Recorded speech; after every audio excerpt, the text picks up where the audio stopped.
Sa punto de vista, tatalakayin po ni Professor Antonio Contreras ang tungkol sa pahayag ni Senador Amy Marcos na mayroong nakatutok na hypersonic missiles in China sa Pilipinas. Professor.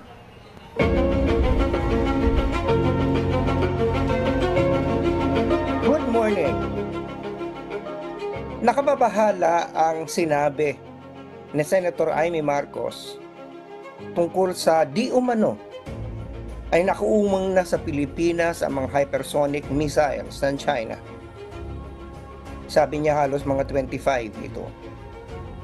Kung totoo ito ay dapat nating seryosohin. Ito ay hindi isang gawain ng kaibigan na may nakaumang ng sandata na pwedeng pumatay ng libo-libo o daan-daan libo o even millions. Pero sabi niya, ito daw yung nakaumang sa mga lugar na kung saan nandun yung EDCA. So kung totoo ito, dapat itong seryosohin, dapat itong pag-aralan, dapat itong alamin kung talagang ano yung mga lugar na tinututukan nito.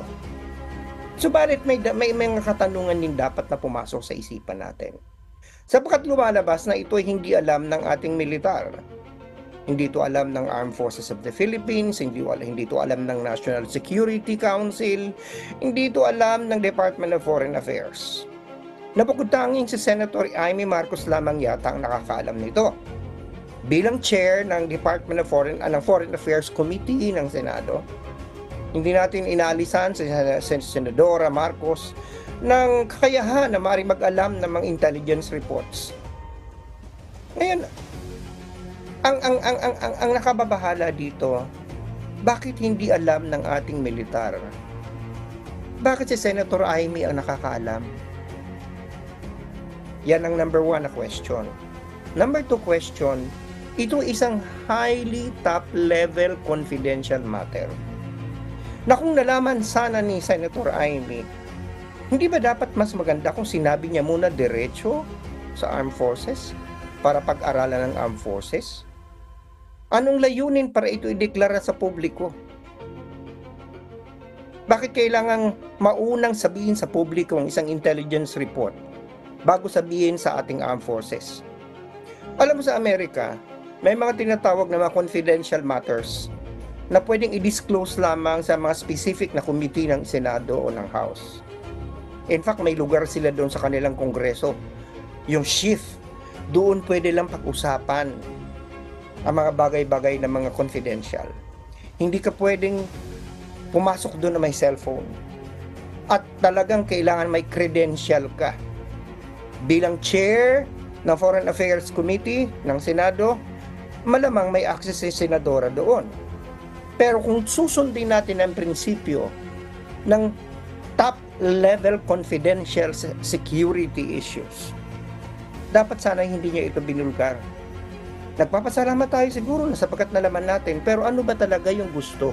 Ano ba talaga yung gustong maabot nito? So yun dapat nating tanungin sa mahal na senadora. Kasi anong layunin dito? Matulungan ang Pilipinas para makapaghanda? Anong hindi magagawa nun kung sabihin mo in private sa militar?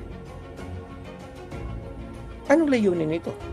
Kasi kung ang layunin nito ay paghanda, bigyan tayo ng impormasyon ang ating pamahalaan para maghanda o para makagawa ng mga pagkilos, ay hindi mo naman kailang ibulgar.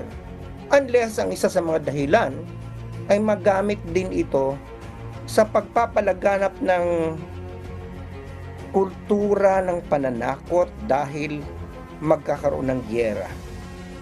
Alam naman natin na si Senadora Amy ay medyo ayaw sa nangyayari ngayon tungkol sa pagiging mas killing di umano ng kanyang kapatid sa Amerika. Hindi ko sinasabing ganon. Maraming nagsususpetsang ganon. So ganon po ba? Kasi kung akong tatanungin ninyo, hindi tama na ito i-disclose in public. Sapagkat ito ay magdadaglag lamang sa ingay, magdadaglag lamang ito sa kaguluhan, magdadaglag lang ito sa agam-agam. Mas nakabuti kung ito ay sinabing na lamang in private sa ating militar, sa ating Armed Forces of the Philippines, kasi wala na naman tayo magagawa dito. bilang isang mamamayan, nalaman mo may nakaumang ng hypersonic missile sa iyo, ano magagawa mo? Ngayon, kung hindi naman ito totoo, ay lalong nagdagdag ka lang sa agam-agam, sa takot ng mga tao. O kung baka sa galit ng mga tao. Mas lalo pang nag-create ng crisis. Kasi, di ba, ang layunin nga ng senadora, naiwasan natin ang crisis, magkaroon tayo ng mapayapang resolusyon, baka ang nangyari dito sa halip na magkaroon pahupain ang mga bagay-bagay, lalo pa nating dinadagdagan ng apoy. So yun lamang po aking punto de vista ngayong araw na ito. Salamat at balik sa inyo dyan sa studio. Maraming salamat, Professor Contreras.